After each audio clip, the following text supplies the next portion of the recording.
Folks, my name is Ash. I am the designer and hopefully the publisher of Colt, a trick-taking game. I will be recording pretty regular streaming sessions on Twitch for the remainder of the campaign, now that I have some more free time. In this video, I thought I would just explain the game, explain how it works, do a little bit of a teach, and please let me know if you have any questions or if there's anything you'd want me to cover in future videos, and I will do my best. I'm new to this whole Twitch thing, so please be patient. Okay, um, Colt. Colt is a game I have spent the last three and a bit years designing, which is a little bit embarrassing because I think like happens a lot with quote unquote simple games like this is you always feel like you're about a week away from being finished. Like at no point in that process did I realize just how much time I would still be spending on this game. But now it's at this point, I am incredibly happy with it. It is incredibly smooth. It is incredibly meaty for the size of the box, and yet plays very quickly. So this is Colt. It is a trick-taking game. I'll get into what trick-taking means if you're one of those people who doesn't know what the word means or hasn't played those sorts of games before. First of all, let's just look at the components. Colt is a card game. The cards that you see here are the playing cards. These are the cards that go into your hand, and they basically have two attributes. One is a suit. Colt is themed around sort of vaporwave Greek gods. So the suits come in four different elements: fire, earth, water, and air. And then they have values or numbers. So the numbers in a two-player game range from 1 to 8, as you can kind of see here. And then to go from 2 players to 3 players or 3 to 4, you just add more cards. So in a 1 to 2 player game, the values go up to 8. In a 3 player game, the values go up to 12. And then in a 4 player game, the values go up to 16. So basically, you get the cards out, shuffle the appropriate cards together, and you're ready to play. There is also one other component, which is the oops, not that one, which is the vision cards. Now, the vision cards have a little bit more going on, but they're essentially objectives. These are themed as the different visions that the gods in the Greek pantheon are assigning us. Now, there's two sorts of vision cards. One of them, Dionysus, is showing here, is the more common, which is simply a flavor name at the top, a picture, and then some text at the bottom. This one says most odd value cards in dreams. Now, what this is saying is basically in the hand, you're going to build a tableau. You're going to have just a set of cards in front of you that you've built throughout the game. And then the face down cards, which is half of your tableau. This is sounding confusing. I'll get back to that in a second. Dionysus will award points for the player who has the most odd value cards in their dreams, which is their face down cards. So at the end of the hand, we're going to compare our cards that we've set aside in our face down pile. Whoever has the most odd value cards in dreams is going to score some points. What this means is that basically a 3, a 5, a 7, and a 1, these are cards that you're trying to put in there because Dionysus is asking for them. The other cards, the 2, the 4, the 6, the 8, are not so good. The second type of vision is demonstrated by Athena here, and this is one with a little laurels icon. Um, the laurels icon indicates winning a trick, and these sorts of visions are ones that can be completed throughout the hand. So these are sort of more tactical. So Athena here is saying win a trick with a 2 value card. What that means is if I play a 2 into the trick and I win the trick with that 2, Athena is like, wow, that's awesome. You've done really well there. And Athena is going to give me points if I still have the card in front of me at the end of the hand. If somebody else does this after me, they'll attract Athena's attention. Now, it's a little bit confusing at the moment. It might be a bit abstract if you don't even know what trick taking is. So let me backtrack and I'll explain trick taking. I'll just put these aside for now. Basically, trick taking is one of the oldest mechanics in the card game book. A trick is what happens when every player at the table plays one card into the middle. So the way this happens, what I'll describe now is the trick-taking loop in Colt, but it's going to be really familiar for those people who've played other trick-taking games. One of the players leads with a card. Now, this can be any card in hand, they just play it into the middle. In this case, let's say a red 2. All the other players, let's see what other cards I've got here to demonstrate. All the other players, if we're going with, let's say, a four-player game,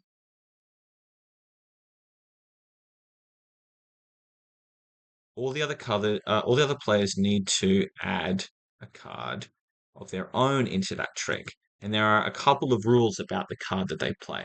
The first one is just that if they have a card of the same suit or the same color, they must follow suit. That means if I played a red two, all the other players have been forced to play a red card from their hand. Sometimes you'll have multiple red cards, which means you can choose which one to play into the middle. Sometimes you only have one red card, which means your hand has been forced in this trick. But once all players have thrown one card into the trick is finished, and we see who has won the trick. Now, in Colt, winning the trick is pretty traditional. You need to have two conditions. You need to have the highest value card, and it needs to be of the correct suit. What is the correct suit? The correct suit is the suit of the person that led the trick. So in this case, the red 5 is the highest value card of the correct suit. So that player sitting opposite me has won the trick. Now, let's say that a player does not have any red suit cards in their hand, then they are forced to play a card of another suit. In this case, the green one. So this player will not win with the green one for two reasons. One is it's not the highest value card. And two is it's offsuit. The way that offsuit works is that even if you play the highest value card, let's see, where can I find this example? Here we go. Even if this player had dropped in a green 8, which is the highest value card, it will not win the trick because it is not the correct suit. So this is all very trick taking 101 sort of stuff. You need to have the highest value card of the correct trick, of the correct suit, and the suit is determined by the lead player. Once the lead player, or once the player who wins the trick has finished the trick and we've cleared all the cards away, I'll explain that in a second. They then lead the next trick. What that means is that when you win a trick, you're more likely to win the next trick because the player who drops the first card in is determining the suit. They're always on suit. Now, there are a couple of twists that make Colts not exactly the same as every other trick taking game in the world. One of them is the trump mechanic. Now, some games have what you would call a trump suit. This means that the suit, let's say, if we're talking about traditional card games, the diamonds, if diamonds was trumps, that means that a diamond suit card would always be on suit and would always beat every other suit. So if I played spade 6, you could drop diamonds 2 and still win the trick because that is the trump suit. Trumps are sort of qualitatively higher in the hierarchy. Now, Colt doesn't have a trump suit. All of the suits are of equivalent value. However, there is a trump value and there is a trump mechanic that functions in this way. If I find the right card to demonstrate to you, let's go back to our example. If I lead red 2, other players follow with cards in their hand and they are following suit because they must. At the moment, when these three cards have been dropped, the red 5 is winning the trick. However, if you play offsuit, because you don't have any red, and your card is exactly the same value as the lead card played into the trick, you trump. So let's look at this example. I play a 2, everybody else plays red, and then boom, this player trumps in with 2 of air. Now, ordinarily, 2 of air would not win for two reasons. One, it's not the highest value card, and two, it is offsuit. It should be fire, but it's actually air. However, this is the twist that trumps add to games. This is a trump card. It does win the trick. So that's one of the things that Colt does is this trump mechanic. You are trumping in a different way. Let's get to a key component though, which is the post-trick drafting. Now that we know what a trick is, we can go into the post part, which is at the end of every trick, all the players draft from that trick. If you don't know what drafting is, we can cover it pretty quickly. Drafting is when you have a set of objects and the players in turn choose some of those objects to take for themselves. So, really simply, We've got four cards in the middle, and then we're each going to take one of those cards in order from the winner and then clockwise around the table. So in this case, the player to my right has trumped in, they've won the trick, so they get the first choice of which card they would like to take. They can take their own card, or they can take any other card on the table. Let's say they take this. We then go clockwise around the table, so we don't need to remember who came second or third or fourth in the trick. We just need to know who's won the trick. We go clockwise around the table, and I can take this one, and then this player takes the heir two, and then the fire two is the last taken. So they've selected these cards. Once a player chooses a card, let's clear some of the clutter off the screen here. Once a player chooses a card, they then have one more choice. So I've played the trick. The trick is finished. I've then chosen one of those cards from the trick. I've drafted a card, and now I've got a choice. I can place it face up in my offerings pile, or I can place it face down in my dreams pile. So if you've been paying attention, you will recognize the word dreams from the vision cards. The dreams pile is one of the things that the gods look at to see who will receive their favor. So in this case, if we had the vision card in play, I can get to that in a second. Most odd value cards in dreams. Well, I might want to choose the red three, and I might want to put it in my dreams pile because it's an odd value card. And at the end of the hand, we're each going to reveal our dreams pile, and we're going to see who had the most odd value cards in dreams. So that's one thing I might want to do. I might also want to put it into my offerings tableau. The tableau is 1, 2, 3, 4 spaces in front of you that you can put cards into. And the cards you put into your offerings tableau face up are cards that you're saying, "Oh, I hope I score points with this card at the end of the hand. I reckon I can score some points with this card at the end of the hand." I'll get into how the scoring works in a minute, but basically you're going to have these cards that you're trying to score points with at the end of the hand, and then the other cards in your dreams pile face down are ones that you, first of all, you might be trying to score points from the gods. There's also one other thing you might be doing there with the dreams pile is that you might be building your next hand, because one of the things the dreams pile does is it takes cards into the next hand. So the cards you put in your dreams pile will be 50% of your hand in the next round. So there's just one decision there, offerings or dreams, but there's multiple plates you're spinning. There's multiple factors you might be thinking about when making that decision. But it is just one decision, and it's very quick. So let's put it into our offerings. Once all the players have done that, we play the next trick. We keep going until all 8 tricks have been played.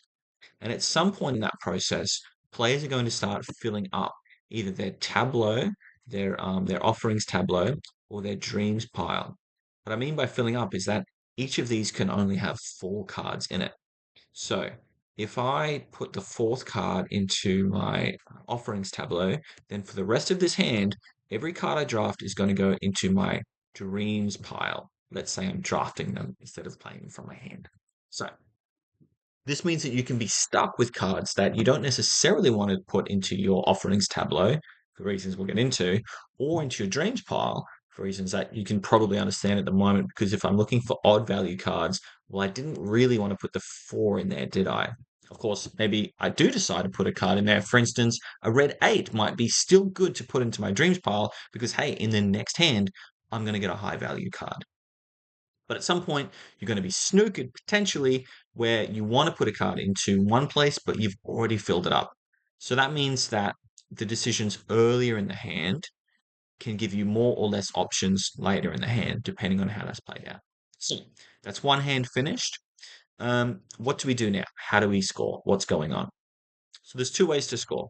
The first simplest way is the visions. So basically, we see who has best satisfied the gods here. There will always be 3 vision cards in play, and these are shared. These are objectives that any player can achieve. Let's say that I have this in front of me, win a trick with a 2 value card. That means that at some point in that hand, I've won a trick with a two, which is pretty difficult to do. And nobody else has done that after me in the hand because Athena, remember, will move around depending on who has most recently done this tricky thing that Athena is looking for. I'm going to get some points. The points I'm going to get, if we imagine this is a two-player game, I will get 1, 2, 3, 4, 5, 6, 7, 8 points for a two-player game because you get twice the number of players. So I might have won this. We are then going to look at all of the other ones that do that. For instance, win a trick with a water card. Maybe I've done that as well. Could be another 8 points. Finally, we're going to look at the vision cards that refer to dreams, and we simply reveal our dreams and see who gets the points. Let's say I didn't do it in this case. Now, all of these cards are just removed from play. They only come in from one hand. In the next hand, you'll get new visions that you're trying to complete. So that's pretty simple. The dreams and the vision cards, we've gotten some points from those. Now, the offerings tableau. This is one of the other main twists in the game, which is the scoring mechanism. So the way the scoring works is that at the end of the hand, let's give some offerings completely randomly, which might not be that illustrative, but let's see. We have got some cards. Oh, of course, these are the two-player cards, but let's just put them out anyway. We have got 4 cards in every player's tableau. So remember, every player has exactly 4 cards in their offerings tableau, which are face up, and 4 cards in their dreams pile. So what we're going to do is we're going to look over here where you've built what's called the temple, which is just an invisible sort of stack, solitaire style, of each of the suits. And in each suit, in order, you take all of the cards in that suit from all of the players and you add it to the temple. Now, this is in ascending order. So, what that means is that we look at, let's say, air, and we see who has got the lowest value air card in their offerings tableau because of the skewed cards. They're going to be pretty low cards here. We do have a 1. So what we do is we take that card and we slot it into the temple. Now, at that point, we check. Does this please the gods? Does this offering score points? Well, it scores points for that player who had the card in their tableau and they've made that offering to the temple if every card of lower value in that suit is already in the temple. Now, let's just say that again. If every card of that suit of lower value is already in the temple. All right, so a 1 card obviously has no lower cards below it, which means that, yeah, they're all there. It's not missing anything. And I'm going to score some points for that. The points I score are equal to the number on the card. So the 1 would score me 1 point. Well, let's keep going on air. What is the next lowest value air card? We have 2. Now, the 2 is being added, and the player who added that checks. Is every card of lower value already there? Yes, the 1 is already there, which means the 2 pleases the gods. They like these things being done in order, and so on and so forth. We go up the track with players scoring points as they add cards until we reach a card that doesn't score points. And I'll just show you the example here is the 6. When we check the 6, we see that the 1 is there, the 2 is there, the 3 is there, the 4 is there, but we have a gap. There is no 5. What that means is that when the 6 is added, that player does not score any points. They score 0 points for that offering. The card remains there for the rest of the game, though, and later on, somebody might add the 5 air, which then would score, and that would mean that the 7 air, the 8 air, and so on could be scored. Now, basically, the dynamic that this creates is lower value cards are more likely to score. If you get a lower value card into your offerings, the gods are more likely to approve it because there are fewer cards that need to be added to the temple for that to be the case. However, they don't score you as many points. The 6 is juicier. You would get 6 points if that's scored. However, it's less likely to score. So that's one of the basic tensions. Do I want to add these high value cards to my tableau? Or do I want to add the low value cards to my tableau, which are more likely to score? And it can get not exactly political, but the game theory can get quite interesting because if I add, let's say, uh, three of air to my offerings, that might be what's required to allow somebody else to score the eight of air in the same hand. So then I'm left with the choices. I take that three. Do I take that three and give myself the 3 points and have the possibility of somebody scoring the eight later on? But maybe I'll score the eight later on if I think I can win that trick. It's even more interesting when the same cards are in exactly the same trick being drafted out. If both will score, potentially, should you take the high value eight and get 8 points, or should you take the three? Well, in a two-player game where we don't need to think about any other dynamics, it's not really clear to me because if I take the three, if I'm first, then I lock in 3 points. The other player locks in eight. Or I could take the three and then bury it. That means put it into my dreams pile. And that means the other player can't take the eight because it won't score. Well, it can take it, but it won't score. Now, if I don't take the three and I'm first and I take the eight, I could take the eight and put it into my offerings face up, and that would mean that, well, I'm leaving myself open to the other pet player burying the three, and I don't get anything for the eight. But I could take the eight and then put it into my dreams pile, and that means I have an eight in the next hand, leaving 3 points for the other player to scoop.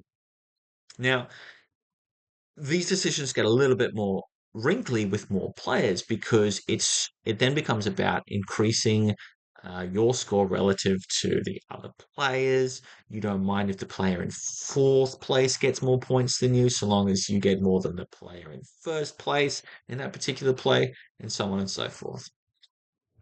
Let's look at the other cards here. We're going to go through all the other suits. It looks like two is the next, and then four. So in this case, the two, the four, the six, and the eight of green, none of these score any points whatsoever. It is possible to have a string of cards in play in people's offerings that look like they could come through, but it all depends on whether one or two particular cards come into play and then come into people's offerings. Because remember, they're added to their dreams, they don't go to the temple, and they don't help to create these stacks. So none of those score. If we look at fire, we see the one, which would score points, the two, which would score, the three, and then the five and the eight are no good. Again, because they're missing cards. 1, 2, 3 scores, no problem. 5 is no good. 8 is no good. But it crucially stays there for the rest of the game. And finally, here we have 1 and 2. Now, it doesn't typically look like this in a four-player game because we've just got the card values 1 to 8 here when it should be 1 to 16. My bad. But what you can see here is that as we go into the next hand, which I'll explain how to build in a second, as we go into the next hand, we've got some sort of terrain, some differential values between the four suits. So blue probably isn't going to be a crucial suit for the rest of the game. That's because there's way more points available in, let's say, air, where immediately 5 air will score, and then there's a very good chance that 7, 8, and so on will score as well. Blue, however, looks less valuable. Now, if we want to go into the next hand, all we need to do is take the 4 cards we've set aside in our dreams pile into hand, and then 4 cards from the deck. So you'll have 4 new cards, 4 cards from your dreams pile going into the second and the third hand. After the third hand, the game is over. Whoever has the most points wins. There's a few more things I'll just point out. It's a bit weird doing a teach without actually having another person to teach. Um, so forgive me, this is a little bit stilted. Um, let's look at the way that the vision cards are distributed at the beginning of each hand. Basically, what you do is you reveal a number of vision cards equal to the number of players plus 2. So in, let's say, a two-player game, we would reveal 4 of these cards. And then every player except for the first player, so the lead player, will choose one of these vision cards to get rid of. So let's say I don't like the look of this one, most air cards and dreams. I think for whatever reason I'm unlikely to win this, so I get rid of that one, leaving us with three. Now let's say we had a four-player game. In this case, we would have six cards that we reveal, and then everyone except the lead choose one to get rid of. So we might get rid of this one, and this one, and this one, leaving us with three. So no matter how many players you have, there are always three vision cards available. That means you're only looking at a few things on the table. There's always three vision cards. There's three things in front of you. You've got your hand, you've got your which is here. You've got your up to four offering cards, and then you've got your dreams pile. Very simple. There's one more thing I'd like to point out, which is what happens when the trump mechanic that I previously described meets the scoring mechanic. Now, one of the things that was interesting when developing this game is I spoke to a lot of people who are game designers who tend to like crunchy games. And one of the reasons they like crunchy games is because they like the feeling of agency and control that those games give you. They don't like the fact that it's just possible to pick up a good card or a bad card.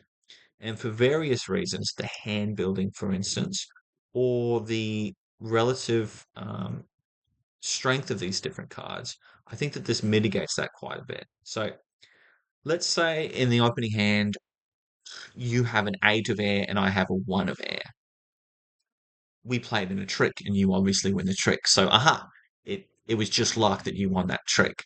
However, it's not clear which card you should take. If you take the eight, uh, well, congratulations, you'll have a high value card in the next hand. However, the other player has scored 1 point. If you score with the one, well, you've got the 1 point, but the other player takes eight into the next hand. Because of this hand building, and the way that the scoring works, the first hand is worth far less than the following hands.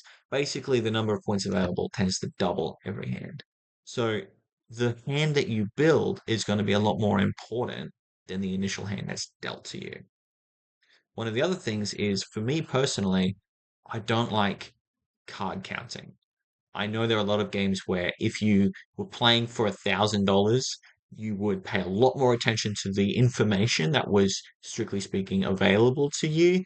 But normally players don't pay that much attention to, or most players don't pay that much attention to. For me, I find it annoying when I've been given some information in a game and then I could remember it or I could not. It's sort of up to you.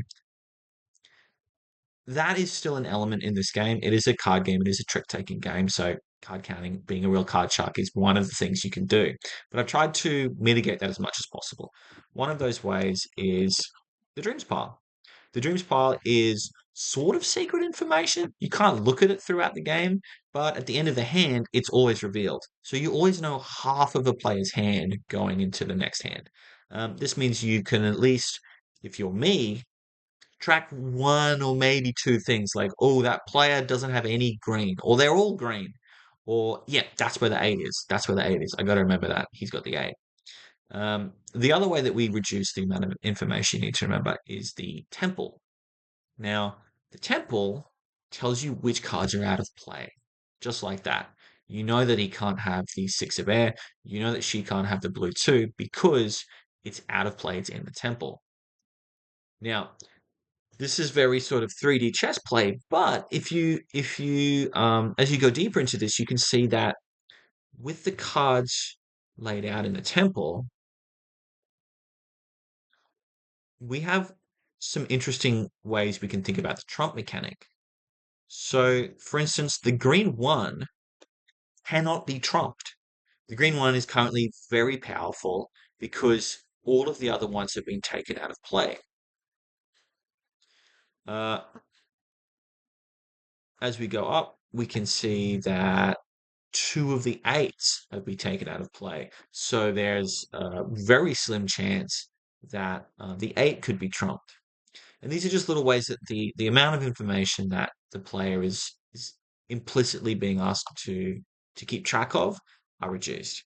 Now you can't see everything, and sometimes you get pseudo perfect information. Like in a 3 or 4 player game, if a card is not in your hand and it's not in the temple, well, you know it's out there somewhere. You know it's definitely in play this hand, but you don't know which player has it. In a 2 player game, though, you have perfect information in that final hand. If it's not in your hand and it's not in the temple, the other player definitely has that card. Now, you don't need to track that information if you don't want to, but I do like that it's all there for players to think about, for it to inform their decisions if that's the kind of way they want to play. If they don't like playing that way, well, it is a trick taking game. It's very quick. You can always just choose a card in your hand and see what happens. Sometimes you'll be forced to play red because you've only got one red card. You just put it on the table. For me, this is a great feature of trick taking games. Once you've played it enough times, you don't need to ask what people are doing on that turn. You don't need to um, look up any new rules. You can talk. You can talk about the game. You can talk about other things. So I really hope that this design gives something to both ends of that spectrum. If you are playing for $1,000, if you are playing uh, with your ego on the line, there's a lot of information there, and there are some really meaty decisions that you can be making. But if you're playing while you're waiting for the food to come at the restaurant, you can also just play it as a trick taking game and see what happens. I hope that's been somewhat informative. This is my first time making a video like this, so please let me know if you'd like to join a stream. Please let me know if you'd like to see something in particular in future videos. A little bit awkward teaching the game without another person there and without a script, obviously. But yeah, thank you for watching. Please back Colt. It's a really great game. If you like trick taking games, if you like card games, I really think you're going to like this one. Thank you.